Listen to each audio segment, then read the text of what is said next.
All right, welcome everybody to the podcast today. Um, One of the most common calls that I get is, especially in this time of year, why will my unit not defrost, or why is my unit frosting up more than it's supposed to? Uh, Maybe you've changed the defrost board, maybe you've changed the defrost sensor, and it still won't defrost, still won't go into defrost. Now, I'm going to talk about the ICP brands or carrier brands. Anything carrier and ICP make, this uses the same universal board, but in reality, all brands kind of have the same philosophy and the same way they do this. So the board I'm going to be talking about now, with ICP in the last 5 years, they've changed the boards. They've updated boards to make it a little bit more simpler for the tech out in the field so that they could understand how this thing operates. So the board that I'm going to be talking about, if you're looking at your defrost board, there's two ways to identify this board that I'm talking about. The easiest way is it'll have a blue square with 3 dip switches on it, and you'll see the words quiet shift on the right hand side or on the bottom, depending on how your board's facing you. The actual part number of the board is Hotel Kilo 32 Echo Alpha 0121623. Now that's the actual part number for it. So if you had to replace it, that's the part number you'd look at. And I forget the actual, I think it's like a 1193843 or something like that part number. That's close to it. But let's look at the board overall. On the right hand side of the board, you have the condensing fan motor relay. And then you're going to have 3 identically square relays on the left-hand side. And then next to that, you're going to have a 4-wire plug, and it'll say T2, like Tango 2, Charlie Charlie October. So you're going to see a T2 CC0. And then right to the lower left side of that, you're going to see where your main wires come in from your thermostat. So you're going to have O for the reversing valve, R for the red 24 hot, the W2, that's for your emergency heat, Y, and then you'll have C for common. So, and then you look directly under the T2, CC, and O, you have 2 prongs, T1 and a Y. Now, this is the updated board. The older board has 1 prong labeled Y, and then that T2, CC, and O plug is actually listed T1, CC, and O. So let me walk you through exactly how this board functions so you can at least understand. And once you understand the flow of power, you'll understand where my problem is at. Okay, so let's look at the plug on the left-hand side, the O, R, W, Y, and C. That'll be your plug. The O is your orange reversing valve. Your red will be the 24-volt. And then you have your white wire and your yellow wire, and then your brown, depending on what model you have. Some are black, but usually that's your common. So you get a call from your thermostat for the condensing unit to come on. So you're getting a call for Y. Okay. So Y on that plug goes into the board and comes out where the Y terminal that you see comes out of the board. That Y terminal then creates a daisy chain. So it's going to go down to low pressure on one side of the low pressure switch. The other wire on the other side of the low pressure switch goes over to one side of the high pressure switch.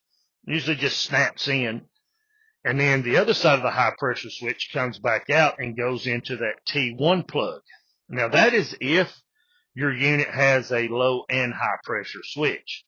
If your unit just has a low pressure switch, okay, now what they did on those is they come off of the Y on one side of the low pressure, then the other side of the low pressure went to the contactor, okay?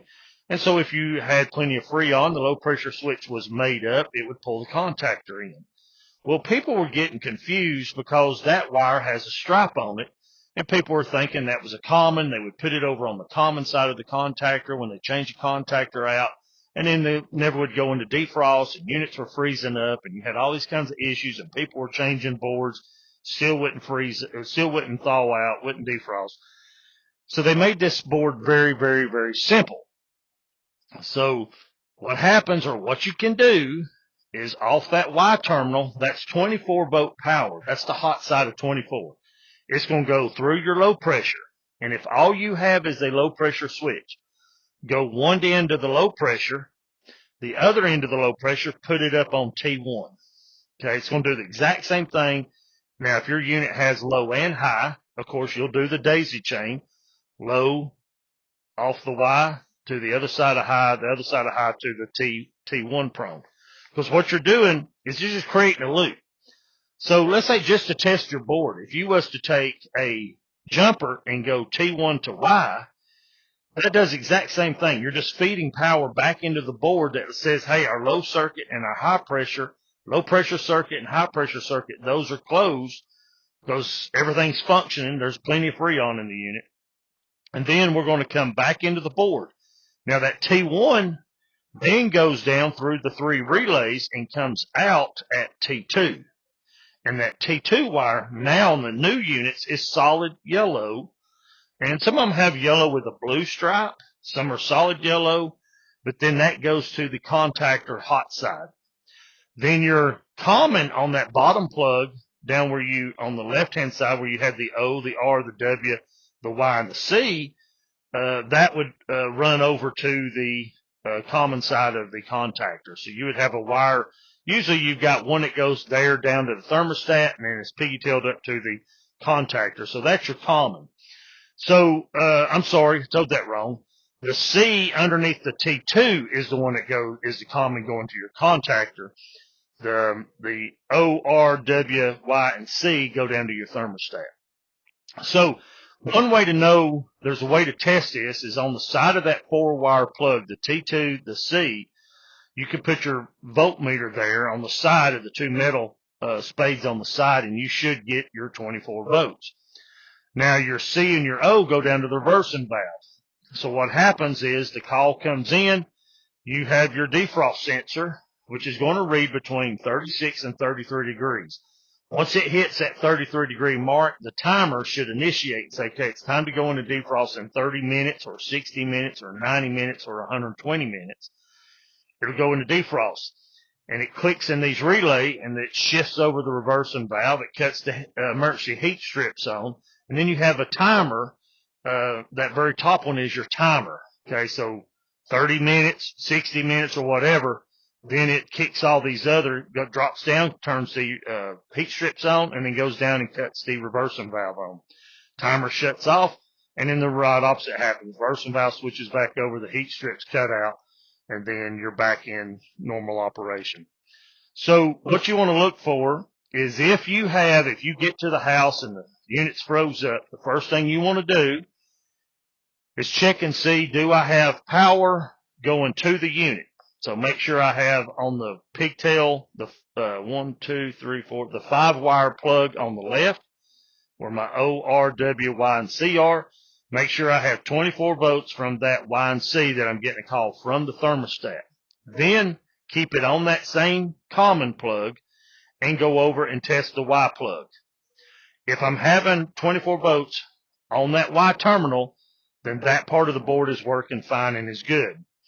Then you can go up and see, do I have 24 volts on the T1? If not, you have a broken daisy chain between your low pressure or your high pressure, which means you may have had a leak, or the compressor got so hot it shut off, or the compressor's overcharged, whatever, and it trips off on high pressure, and you're not getting a signal, or you've got a dead short, which that happens too, where the wires have rubbed against copper, so you want to check that out. But let's say you have 24 volts on Y, and then you find you have a problem, and it's not working. The other thing you can do is take those 2 wires off, put your jumper like we talked about from Y to T1, and then you should get 24 volts up to the T2 and the C, and then your unit would cut on and run, and then you could test your defrost out.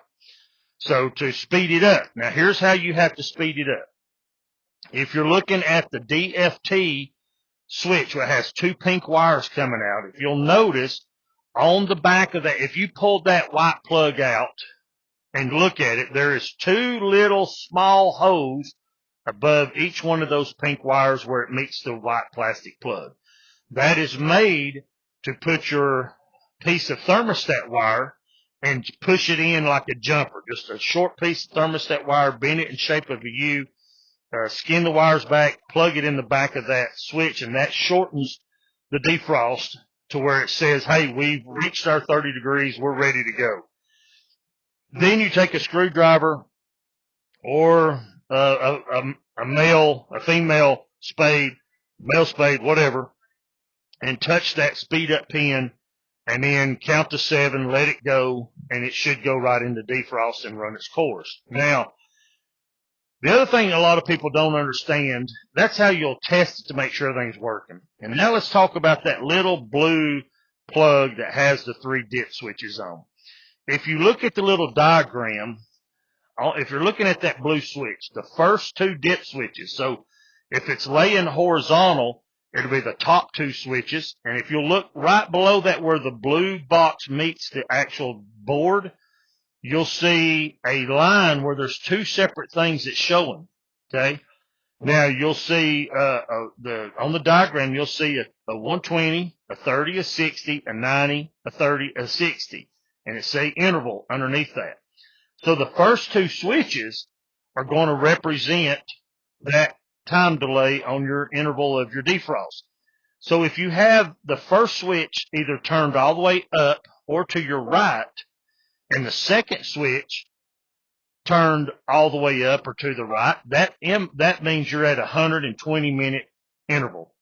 If you take the second switch and turn it down to off or to the left, then you would have the top one would be on, which would be the 30 mark, and the second one would be off or to the left, which would be your 30, so you would be in a 30-minute cycle. If the top one was in the on position or to the right, and the second one was to the left or off, then you're in 60-minute. All right? And I think I told you that backwards. If the top one is on to the right, and the bottom one's off to the left, you're in 30. If the top one is off in the left and the second one is in the on position or to the right, you're in 60. If the first or the second are both to the left or in the off position, you're at 90 minutes. Then the third switch is in the left is off and in the right is on. That third switch is your quiet shift. Now, most houses will have a condenser unit or a package unit or whatever right underneath the bedroom windows or outside the house towards the bedroom. And 2 o'clock in the morning, 3 o'clock in the morning, when everything's quiet, your unit is running, and you'll hear it go whoosh, switch into defrost mode, wake the homeowners up. That's why they put a quiet shift on this board. You can put it into quiet shift mode, and you'll never hear it go whoosh again. It will just stop like it has satisfied on the thermostat. 60 seconds later, you'll hear a little click, and that's where the reversing valve shifts. 30 seconds after that, the unit will come back on, and it will run enough to bring that defrost sensor from around 33 degrees up to, I think it opens up somewhere above 36 or 40 degrees. It'll open back up, and then you'll hear that shut off again like it's satisfied. 30 seconds or 60 seconds, you'll hear a click. 30 seconds later, the unit will come back on and run like normal until the process repeats itself.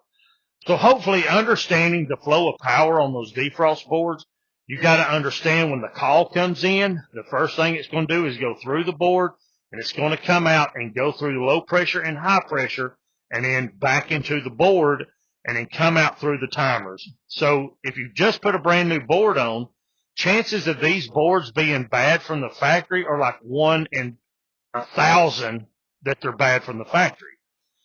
They have been producing these boards so long, and they have the process down pat. So the chances of you putting a brand new defrost board on and it's still not going in defrost, there's something you're overlooking, and it's usually that timer doesn't have 24 volts on it, or you have a dead short in your circuits. Now, I've had several calls this year already where the low pressure had rubbed against some copper and dead shorted it out, and that caused it not to happen. I've heard of cases where they didn't even have the wire from T2 on the contactor, and the T2 and the C was not getting 24 volts, so the timer wouldn't kick in. So there's going to be a couple of cases. I have seen where, and this was just a call here recent, where the unit had an older board on it, but was supposed to have the new board on it. And so they didn't have all the wires put in place. So it was made for an old board, but they gave them the replacement called for the new board. So there was an extra wire missing. So we took the low pressure off the contactor and put it on the T1 that completed the circuit, because the T2 wire was already on the contactor, and then the unit came on and started to defrost. So those are some things that might help you with that call if you're having problems with your unit not going into defrost. The other way to test it is take your defrost, and you want to see if it's closed. You can put your micro leads in behind that, see if you're getting resistance, take the sensor off, put it in a cup of ice, and you'll see real quick it'll close or it'll open, and that'll let you know that the sensor is working itself. So there's a couple of ways you can do. You can go back, because if you put the jumper pin in, it's just like that sensor is not there. You're just causing a dead short. So that's how you test and speed it up. But to test to see if that sensor is bad, which they hardly ever go bad, take your needle nose micro leads, put them in behind those pink wires and test for resistance. If it's closed, you may have a problem. If it's open, then stick it in your sensor, take it off the coil, stick it in a cup of ice, and see if it closes. And if it does, your sensor's working just fine. So hopefully that'll help. Maybe that'll be some tips that'll help you in the future. And if you need anything else, feel free to come back, leave a comment, visit the TSA edsupply.com website. There's manuals, there's videos, there's podcast information, all on that website. We do appreciate you listening and tuning in. Hopefully that'll help you. As always, be safe out there, take care, and may God richly bless you.